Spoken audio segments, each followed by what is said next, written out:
Today, we're diving into the classic that set the bar for spaghetti westerns. A Fistful of Dollars, the film that turned Clint Eastwood's Man with No Name into an international icon and launched a legendary trilogy. Directed by Sergio Leone, this tale of deception, revenge, and cold-hearted grit remains a timeless classic. So let's dive into it. Our story begins with the arrival of Clint Eastwood's character, a mysterious drifter known only as the Man with No Name, riding into the desolate border town of San Miguel.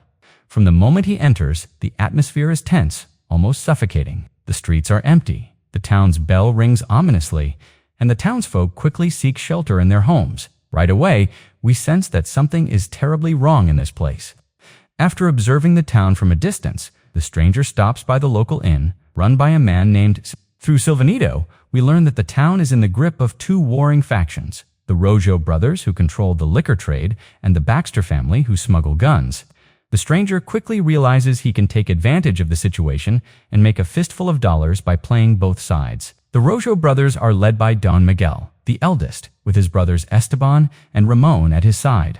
Ramon, the youngest but most capable, is feared for his intelligence and sharpshooting skills. On the other hand, the Baxters, led by John Baxter, control the town's guns. They're a formidable force, but no match for the cunning of the Rojos, especially with Ramon at the helm. Tensions between the two families are high, and it's only a matter of time before something snaps. As the stranger watches from the sidelines, he's shot at by some of Baxter's men. Without hesitation, he takes them down, proving his lethal skill with a gun. This is his first move in a larger game, and it doesn't go unnoticed. After eliminating the Baxter gunmen, the stranger aligns himself with the Rojos, accepting a $500 payment from Don Miguel for his work. But of course, this isn't a permanent allegiance. The stranger has no loyalty to either side. His goal is to manipulate both families for his own profit. The turning point in the story comes when a group of Mexican soldiers, escorting a shipment of gold, passes through San Miguel. The gold is being exchanged for modern American weapons.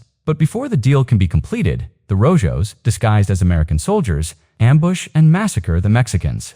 The stranger witnesses the entire raid from a distance, biding his time for the right moment to strike. After the massacre, the stranger sees an opportunity to pit the two families against each other. He concocts a scheme, telling both the Baxters and the Rojos that two soldiers survived the massacre and are hiding in the cemetery. He sells this information, knowing full well that it will lead to a bloody confrontation. And sure enough, the Baxters and Rojos engage in a brutal gunfight at the cemetery. Ramon, ever the sharpshooter, kills what he believes to be the two surviving soldiers' bodies planted by the stranger himself. While the Baxters and Rojos are locked in battle, the stranger sneaks into the Rojo hacienda, searching for the gold stolen during the massacre. Instead, he stumbles upon Marisol Ramon's beautiful prisoner. It's here that the stranger shows a rare moment of humanity. Marisol is trapped in a loveless, brutal situation, taken from her husband, and forced to live under Ramon's control. The stranger decides to help her, but first, he orchestrates a prisoner exchange between the Baxters and the Rojos,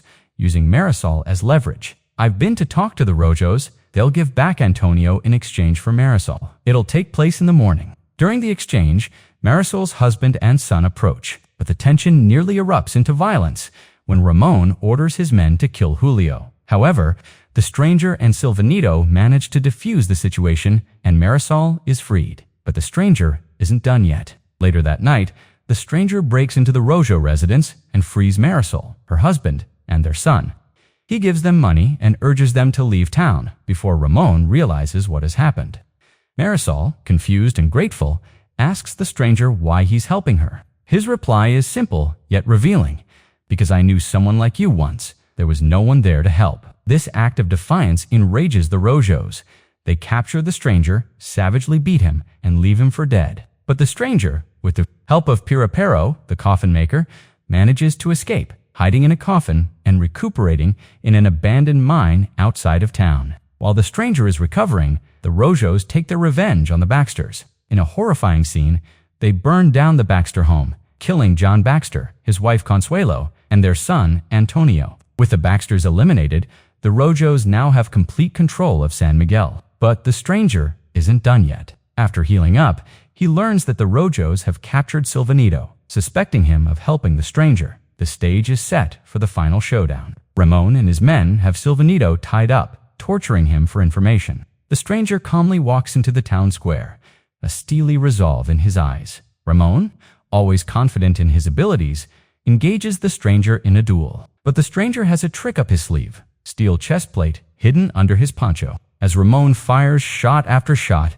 aiming for the stranger's heart, the bullets bounce off harmlessly. The stranger taunts Ramon, daring him to reload his rifle faster than he can reload his revolver. But in the end, the stranger is faster. He shoots Ramon's rifle from his hands and takes out the remaining Rojo men, including San Miguel. With a final deadly shot, the stranger kills Ramon, ending the Rojo reign over San Miguel. Silvanito, watching from the sidelines, manages to shoot Esteban Rojo, who is hiding and aiming for the stranger's back. With the town free of the Rojo and Baxter corruption, the stranger says his goodbyes to Silvanito and Pirapero. As always, he rides off into the distance, leaving behind a town forever changed by his presence. A Fistful of Dollars marked the beginning of a new era in Western films, with its gritty tone, anti-hero protagonist, and unforgettable score by Ennio Morricone. It's no wonder this film remains one of the most influential Westerns of all time. Thanks for watching, and see you next time.